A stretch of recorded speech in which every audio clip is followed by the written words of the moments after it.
Hey guys, today we're going to be bringing to you 8 tips to guide your home search. Number 1 is research before you look. Get your wish list together and make sure you are looking within your parameters.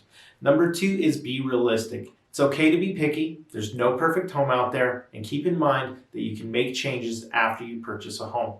Number 3 is get your financing in order. Make sure you're searching in the right budgets and price range. It will definitely help you out in the long term.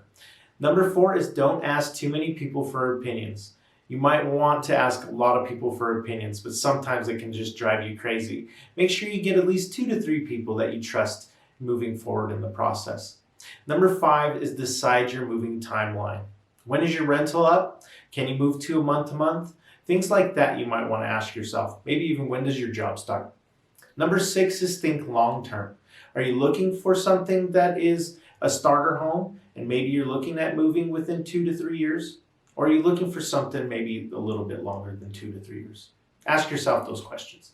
Number 7 is insist on home inspections. We may be even able to get you a home warranty from your seller and get you something to cover the home for the first year or so. Number 8 is get help from your realtor. Your realtor can guide you from A to Z in the process. That's getting your financing in order, showing you homes, making the offer, and closing the transaction and getting you inside that property. So if you guys have any questions for iSpeakRealty.com, come on to our website, create an account, and start chatting with us. Have a great day, guys. Bye.